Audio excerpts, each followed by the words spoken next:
एकीकडे संपूर्ण जगाचे डोळे दिपवून टाकेल अशा प्रकारचा एक अंत्यसंस्कार सध्या आयातुल्ला अली खोमेनींचा एक प्रकारे साजरा केला चाललाय असं म्हणता येईल इराणमध्ये. आणि जगभरातले अनेक लोक तिथं गोळा झालेले आहेत. 100 पेक्षा जास्त देशातले नेते आलेले आहेत, लोक आलेले आहेत. हे सगळं चालू असताना दुसऱ्या बाजूला मात्र अमेरिका आणि इराण यांच्यातलं युद्ध परत चालू झाले.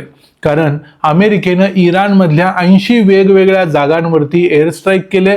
याचा परिणाम मग इराणनं देखील अमेरिकेवर पलटवार केला आणि अमेरिकेचे जे काही मिलिटरी बेस आहेत त्या मिलिटरी बेसेसवरती अटॅक केला.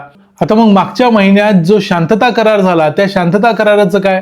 कारण त्यावेळेला तर असं वाटलं होतं की कदाचित हे युद्ध फायनली थांबलंय आणि करारावर दोन्ही राष्ट्राध्यक्षांच्या सह्या देखील झाल्यात, पण तसं काही झालं नाही. तो शांतता करार आता चुलीत गेलेला आहे.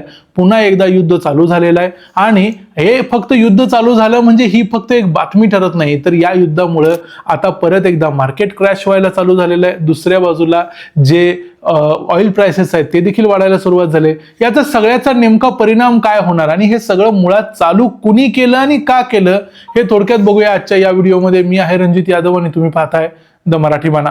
इराण आणि अमेरिका हे दोन्ही देखील हट्टी देश आहेत. विशेषतः या दोन्ही देशातले जे सरकार आहेत ती हट्टी आहेत. त्यामुळे कोण माघार घेणार हा प्रश्नच आहे. पण तरीही काही ना काही करून हे युद्ध कसंही करून थांबलेलं होतं. पण आता मात्र पुन्हा एकदा इराणनं यावेळेला कळ काढलेली आहे. आणि इराणनं कळ कशी काढली तर इराणचं असं म्हणणं आहे की जो स्ट्रेट ऑफ हॉर्मोज आहे त्या स्ट्रेट ऑफ हॉर्मोज मध्ये इराणच्या बाजूने जी चिंचोळी पट्टी जाते या चिंचोळ्या पट्टीमधूनच सगळ्या जहाजांनी गेलं पाहिजे, नाहीतर आम्ही त्या जहाजावरती हल्ला करू.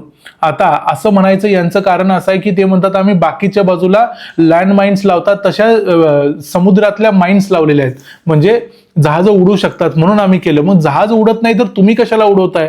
कारण इराणनं केलंय असं. इराणनं 3 जहाज, एक कतारचं होतं, एक सौदी अरेबियाचं होतं आणि तिसरं कुठलं होतं अजून कन्फर्म झालेलं नाही. या 3 जहाजांना अटॅक केलंय आणि त्यांच्यावरती ड्रोन अटॅक केला. याच्यामधलं एक जहाज जे कतारचं होतं जे LNG घेऊन चाललेलं ते तर भारताकडे येत होतं असं देखील म्हटलं जाते. त्यामुळं इराणने यावेळेला पहिल्यांदा स्ट्रेट ऑफ हॉर्मूज मध्ये जे काही त्यांचा करार झालेला होता शांतता करार त्याप्रमाणे स्ट्रेट ऑफ हॉर्मूज मधून सर्व देशांना व्यवस्थितपणे सेफली जाता यावं आणि याच्यामध्ये इराण कोणतीही आडकाठी करणार नाही असं ठरलेलं होतं. पण इराणने यावेळेला आडकाठी केली. 3 जहाजांना टार्गेट केलं. त्यातलं एक जहाज भारताचा आहे. तो कन्सर्न भारताचा वेगळा आहे आणि भारत त्याबद्दलचा आवाज देखील उठवेल. पण मुद्दा असा आहे की ही गोष्ट अमेरिकेला पटणारी नाही. अमेरिकेनं सांगितलं इराणनं जे केलंय ते या शांतता कराराचा भंग आहे. त्यामुळे मग अमेरिकेनं देखील इराणवरती अटॅक्स केले. अमेरिकेनं इराणमधल्या 80 वेगवेगळ्या ठिकाणी एअर स्ट्राईक्स केले. या 80 ठिकाणांमध्ये एअर डिफेन्स सिस्टीम्स होत्या, इथं ड्रोन लॉन्चिंग साइट्स होत्या, त्याचबरोबर रडार स्टेशन्स आणि IRGCचे नेव्हल फॅसिलिटीज आणि आणखी काही ठिकाणी ज्या छोट्या छोट्या बोट्स असतात स्ट्रेट ऑफ हॉर्मूज मधल्या अशा 60 बोटींना त्यांनी लक्ष केलं. याच्याबरोबर अमेरिकेनं आणखी एक गोष्ट केली जी मागच्या काही दिवसापूर्वी त्यांनी इराणवरती त्यांची जी तेल विक्री करण्यासाठी जे सँक्शन्स लावलेले होते ते सँक्शन्स काढलेले होते. पण आता अमेरिकेनं सांगितलंय की आम्ही सँक्शन्स आता पुन्हा एकदा लावतोय. त्यामुळे इराण आता पुन्हा मार्केटमध्ये तेल विकू शकणार नाही. आता सुरुवात जरी इराणनं केली असली तरी त्याला अमेरिकेनं प्रत्युत्तर दिले. अमेरिकेनं प्रत्युत्तर दिले त्याला परत एकदा इराणनं प्रत्युत्तर दिले. म्हणजे हे वाढत कसं जाणार आहे त्याची ही दिशा आहे. आता याच्यामध्ये इराणनं जवळजवळ 85 ठिकाणावरती कुवेत आणि बहरीनमध्ये अमेरिकेच्या मिलिटरी बेसिसवरती अटॅक केले. दुसऱ्या बाजूला इराणमध्ये खामेनींचा जो अंत्यसंस्कार आहे तो अजूनही चालूच आहे. आज नजफ नावाचं जे इराकमधलं गाव आहे हे शिया लोकांच्या दृष्टीने अत्यंत महत्वाचं स्थान आहे. त्या गावामध्ये खामेनींची डेड बॉडी नेलेली होती. तिथून आता ती बॉडी परत एकदा इराणमधल्या करबलामध्ये आणली जाणार आहे जिथं इमाम हुसेनचा श्राईन आहे. त्या ठिकाणी त्यांचं दफन केलं जाणार आहे. पण हे सगळं एका बाजूला चालू आहे. यासाठी जगभरातून लोक तुम्ही बोलवलेत आणि त्याच वेळेला तुम्ही युद्ध कसं काय करू शकता? तिसरी गोष्ट म्हणजे तुम्ही अचानकपणे स्ट्रेट ऑफ हॉर्मूज मधल्या जाणाऱ्या जहाजांच्या वरती हल्ले कसं काय करू शकता? या गोष्टींचं उत्तर आता इराणला द्यावं लागेल. कारण इराण आता सध्या जे काही घडलंय याच्यामध्ये कोण गुन्हेगार आहे तर हे प्रायमा फेसी तरी सहज सांगता येते की इराण यामध्ये गुन्हेगार आहे आणि ही जी काही झालेली आहे ती चूक इराणची आहे. अमेरिकेनं आता पुन्हा एकदा सँक्शन्स लावलेत आणि याचा परिणाम आजच दिसायला लागलाय. आज सकाळी शेअर मार्केट ग्रीन दिसत होतं पण लगेचच जेव्हा हे हल्ले झाले त्यानंतर शेअर मार्केट लाल झालं. भारताचं मार्केट पडलंय असं नाही, जे साऊथ कोरियन मार्केट आहे किंवा तैवानचं मार्केट आहे हे मार्केट्स देखील पडलेले आहेत. कारण अशा प्रकारच्या घटनांना काल रात्रीपासूनच सुरुवात झालेली होती.